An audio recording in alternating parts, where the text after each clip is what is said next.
받는 것을 좋아하죠. 믿는 사람이나 안 믿는 사람이나 복을 싫어할 사람은 없습니다. 그렇잖아요. 저도 복 받는 거 좋죠. 그런데 누군가가 복 받기를 원할 때 당신은 왜 복을 받으려고 합니까? 하면 그 목적이 분명하지 않는 경우들이 많습니다. 아니 그냥 복 받으면 좋죠. 아 나도 좀 잘 먹고 잘 살아야지. 뭐 이렇게 이야기하죠. 당신은 왜 복 받기를 원합니까? 하며 뭔가 뚜렷한 목적이 없을 때가 있죠. 그럼 입장을 바꿔서 생각해 봐요. 우리가 복을 주는 입장이라고 해봐요. 복을 주는 입장에서 아 나도 좀 편하게 좀 잘 먹고 살고 싶으니까 복 좀 주세요. 그러면 여러분 복을 주는 입장에서 복을 주고 싶은 마음이 들까요? 즐거운 마음으로 주고 싶을까요? 아 딱 그러면서 주고 싶을까요? 복을 주는 입장에서요. 모든 것이 또 우리 신앙의 영역에서요. 모든 것이 어떤 경제성이나 효율성의 원칙에 따라 되는 것은 아니에요. 하나님은 사랑의 하나님이시고 우리의 아버지시잖아요. 그래서 어떤 경제성이나 효율성과 상관없이 그 자녀들에게 좋은 것을 주시는 분이시죠. 그러나 일반적으로 봤을 때에 그 목적이 분명하지 않는 경우에는 주지 않을 때가 있죠. 그 목적이 분명해야 되는 거죠. 그것을 우리가 어떤 경제성과 효율성으로 표현하자면 주는 사람도 좋아야 되고 받는 사람도 좋아야 되는 거죠. 그걸 조금 더 표현하면 주는 사람에게도 이익이 돼야 되고 받는 사람에게도 이익이 돼야 되죠. 그때에 주는 사람도 선뜻 주고 받는 사람도 기쁨으로 받고 그러는 거 아니겠어요? 달라는 사람도 자신 있게 요구하고 주는 사람도 선뜻 줄 수 있는 거죠. 나에게도 이익이 되고 너에게도 이익이 돼야 되는 거죠.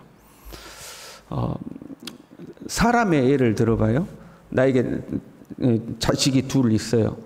그런데 두 아들이 와가지고 아버지 나에게 돈 좀 주세요 하는데 첫째는 이야기하기에 아 나 모르겠고 나도 좀 먹고 살아야 되니까 돈 좀 주세요. 첫째는 그래요. 근데 둘째는 와서 아버지가 나에게 돈을 주시면 내가 그걸 가지고 가서 장사를 해서 이득을 남길 텐데 그러면 아버지 나에게도 좋고 나만 좋은 게 아니라 우리 가족들에게도 좋은 겁니다. 둘째는 그렇게 이야기를 해요. 그럼 부모된 입장에서 누구한테 더 돈을 주겠어요? 아, 나 모르겠고 아무튼 나도 좀 먹고 살게 돈 좀 줘요. 그 아들보다는 뭔가 목적이 분명한 자녀에게 그래도 더 주지 않겠어요? 하나님은 사랑의 하나님이시죠. 그 사랑의 하나님이라는 것이 바보의 하나님이다 그런 말은 아니잖아요. 하나님이 바보처럼 그냥 사랑의 하나님이니까 아이고 그러냐 니도 해라 니도 해라 니도 해라 그렇게 주시는 분은 아니다는 거죠. 하나님도 목적이 분명한 자녀들을 더욱 축복하십니다.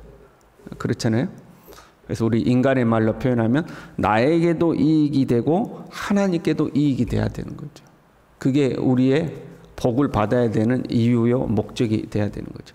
나에게도 이익이 되고 하나님께도 이익이 되고. 여러분 그럼 하나님께 이익이 되는 것은 무엇일까요? 하나님에게 이익이 되는 것은 우리가 복음을 전파하는 것이요 하나님의 나라를 확장하는 것이요 하나님의 백성을 구원하는 거죠. 그러니까 하나님이 나에게 복을 주셨을 때 그 복이 하나님의 나라를 확장하고 복음을 전파하고 하나님의 백성을 구원하는 데 사용된다면 하나님께도 이익이고 나에게도 이제 이익이 되는 거죠. 그래서 하나님의 복을 받아 누리기를 원하는 사람은 복음 전파에 힘을 써야 되죠. 그때 하나님이 기뻐하시는 거죠. 우리가 복을 받으려고 선교를 하는 것은 아니에요. 그렇잖아요. 하나님이 나를 사랑하시고 나를 구원하셨고 내가 하나님의 백성이 되었기 때문에 우리는 당연히 복음을 전파해야 되고 주님이 기뻐하시는 일에 힘을 써야 돼요.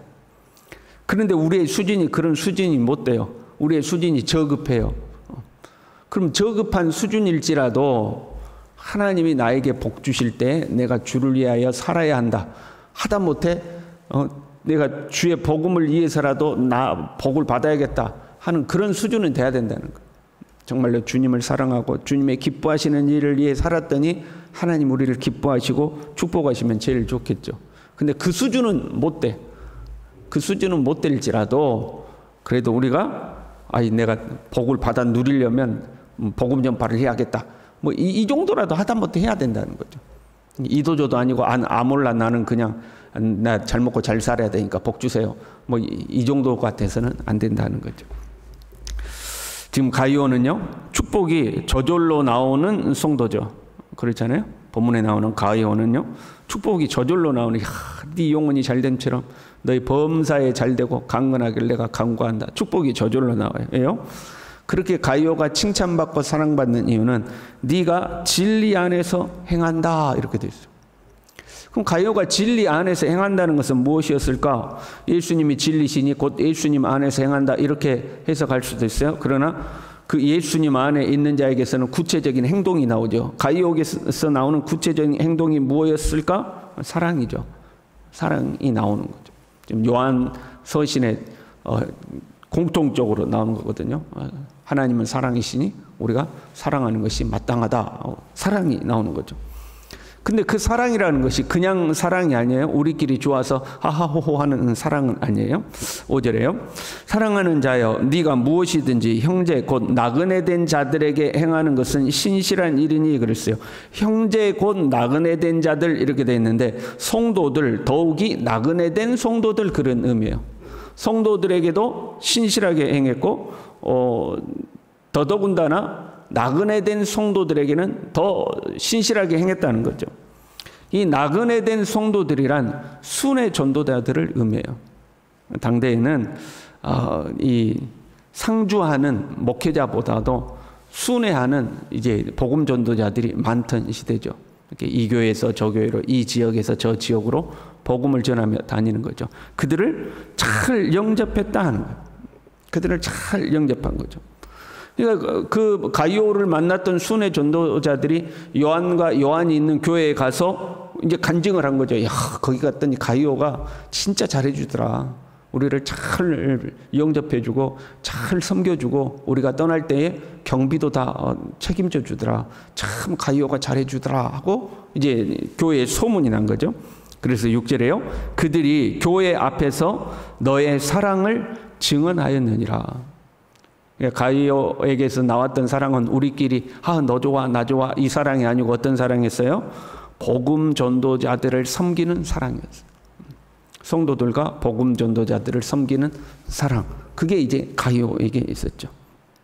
그러면서요, 네가 하나님께 합당하게 그들을 존송하면 좋으리로다, 이렇게 돼 있어요. 그래서 합당하게 존송한다는 것은 떠날 때에 경비를 책임지는 걸 말해요. 순회 전도자들이 다른 지역으로 이동할 때 거기에 들어가는 경비를 네가 이제 감당해 준다, 이제 그런 의미죠. 근데 전송하면 좋으리로다, 좀 그 오투가 좀 이상하죠. 무슨 말이냐면 네가 그렇게 해 왔는데 앞으로도 그렇게 하는 것이 좋다, 그런 의미예요. 네가 순회 전도자들이 오면 잘 영접하고 떠날 때 하나님 앞에서 합당하게 그들의 경비를 이렇게 후원했는데 앞으로도 그렇게 하는 것이 참 좋은 일이다, 이제 그런 의미죠. 왜냐하면 이는 그들이 주의 이름을 위하여 이방인에게 아무것도 받지 아니함이라. 그 순회 전도자들이 이방인에게는 아무것도 안 받았다는 거예요. 당대의 문화가 이런 거예요. 우리가 이제 이런 거 한번 상상해 보면 돼요. 어떤 유럽이라든가 어떤 그런 데 가면 길거리에서 연주하는 사람들 있잖아요. 그럼 길거리에서 악사들이 연주하면서 앞에 뭐 열어놨어요? 그 악기 케이스 열어놓잖아요. 또는 모자를 놔두고. 그럼 지나가는 사람들이 거기다가 동전도 던지고 지폐도 던지고 이제 이런 거죠. 이 당대에는 이제 그런 거죠. 어떤 전도자들이나 철학자들이나 이런 사람들이 대중들 앞에 서가지고 길거리 같은 대중들 앞에 서가지고 자기의 논리를 막 설파를 합니다. 그러면 그게 마음에 든 사람은 동전을 던지기도 하고 돈을 주기도 하고 아니면 자기 집에 데리고 가서 나에게 좀 더 말해주라 하고 이제 설명을 듣기도 하고 이제 그런 시대인 거죠. 그런데 순회 전도자들이 이방인들에게는, 예수 안 믿는 사람들에게는 어떤 도움도 받지 않았다는 거예요. 그들이 도와주려고 해도 저는 당신의 도움을 필요로 하지 않습니다. 내가 당신에게 복음을 줘야지 당신에게 뭘 받지 않습니다. 그리고 아무것도 안 받았다는 거예요. 안 믿는 사람을 의지하지 않았어요. 그러니 믿는 사람이 믿는 이 순회 전도자를, 주의 복음을 위하여 사는 사람을 도와야 되는 것이 마땅하다는 거예요. 그래서 8절에요. 그러므로 우리가 이 같은 자들을 영접하는 것이 마땅하니, 그게 마땅하다는 거예요. 여러분 지금도 그렇지 않겠어요? 어떤 뭐 선교사님이라든가 목회자라든가 믿음의 사역자들이 믿는 사람들한테는 아무 도움도 못 받고 안 믿는 사람 의지하고 살아요. 그러면 교회가 부끄러운 거 아니겠어요? 그렇잖아요. 이게 마땅하다는 거예요. 그렇게 영접하는 게 마땅하다는 거예요. 그리고 그 다음 말씀이 이렇게 돼 있어요. 이는 우리로 진리를 위하여 함께 일하는 자가 되게 하려 함이라. 네가 그 전도자들을 영접하고 그들을 후원했냐? 그러면 네가 그와 함께 일하는 자가 된다는 거예요. 네가 비록 현장에 나가지 않았어요. 현장에 나가서 직접 복음을 전파하지 않았어요. 그런데 그렇게 나가서 복음을 전파하는 사역자들을 네가 잘 영접하고 잘 섬겨주고 그들의 경비를 후원하고 하는 그것이 곧 네가 그 사역에 동참하는 것이 된다는 거예요. 네가 복음을 전하는 것과 똑같은 것이 된다는 말씀인 거죠. 우리가 직접 선교지에 나가서 입을 열어 복음을 전하지 않아도 선교사님들을 돕는 것이 곧 내가 복음을 전하는 것이 된다. 현대적으로 보면 그런 의미를 이야기하고 있는 거죠. 그렇잖아요. 우리는 우리 각자의 삶의 자리가 있잖아요. 우리가 막 날마다 어디 아프리카로 갑니까? 어디 캄보디아로 갑니까? 그거 아니잖아요. 우리는 각자의 삶의 자리에서 우리는 삶을 살아가죠. 그런데 우리가 그렇게 복음을 전하는 자들을 잘 섬겨주고 잘 영접하면 우리가 현장으로 나가서 복음을 전하는 것과 같다. 이제 이런 의미죠. 그리고 그것을 뭐라고 표현하고 있어요? 사랑이다. 그것이 네가 베푸는 사랑이다. 지금 이렇게 이야기하는 거죠.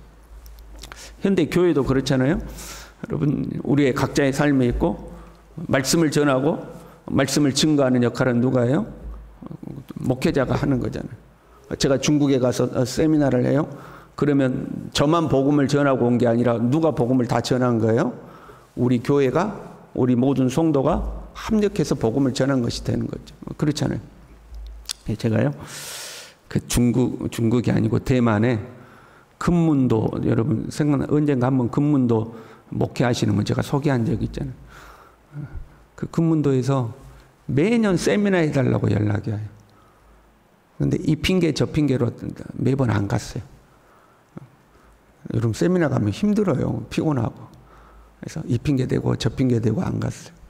근데 올해도 그 세미나 해달라고 또 연락이 또 왔어요. 제가 고민하는데 그런 마음이 들었어요. 내가 전하는 것이 아니고 온 성도들이 전하는 것이다. 제가 나가서 사역하면 제 개인의 사역이 아니잖아요. 온 성도가, 교회가 하는 사역이다 하는 이제 그런 마음이 들었어요.